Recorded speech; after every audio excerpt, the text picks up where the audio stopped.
هونەرمەند حەسەن شەریف یەکێک لە گۆرانی بێژە هەرە دیارەکانی نێو دنیای گۆرانی و موزیکی کوردی خاوەنی چەندین بەرهەمی زۆر تایبەتە. لە دوای گەڕانەوەی لە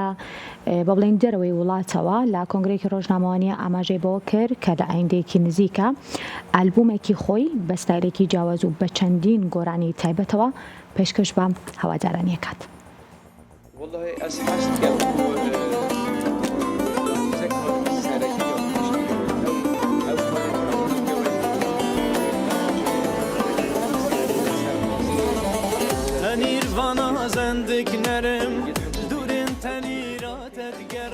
هونەرمەند حەسەن شەریف دوای گەڕانەوەی لە دەوری وڵات لە شاری دهۆک بە ئامادەبوونی بەشێک لە هاوڕێیان و میدیاکاران و ئەو هونەرمەندە دەربارەی نوێترین کارە هونەریەکانی بە تایبەتیش نوێترین ئالبومی کۆنگرێکی ڕۆژنامەوانی ساز کرد و دواتری لە لێدوانێکی تایبەتدا بۆ مایکی کورسات مەگەزین باسی لە نوێترین پرۆژە هونەریەکانی کرد.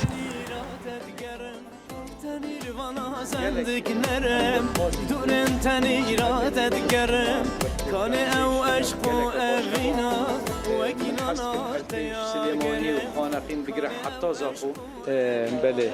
زور سپاس بو بینر خوش تبی بسیار و البوم تدی برین هجمه و جا ما برسف کرن البوم ما چیکری بس بر رنگ بلاف بوناوی گلک زحمت بومه مثلا 8 تراکت حاضرن 10 تراکن ما 8 حاضر کن ایک شوان تانیر وان بو او ایک شوان نه سنگل او نه ایکانه بو و هندک ستران دین ما این وجا ام بوچی بلاف ناکین وکی سر پلاتفرم دیجیتال هندک شوان هشت اهمیت مناقشه دا که کیش دی بنا کلیپ کیش همه حسا بگهدار کنی بلاف کن جبر هندی افتشته مای حتی نوکه بس وقتا که نزیک هندک شوان دو شوان سه دی بنا کلیپ یدیجی همه دی بلاف کن سر پلاتفرم تو اسپاتیفای دی بابتا که بجیانه و تمن و بیر هاتنت هر کسی که وگیره دایه یک شوان یا سیدای امین بوتانیا استرانه که گله که خوشه ایشالا دی پیش شاد بن یک آدیجی یا اوینیه بله همه زیاده تر اوینی نه بس بابت تنه دیب چکه یه جوازه یه سیدای امین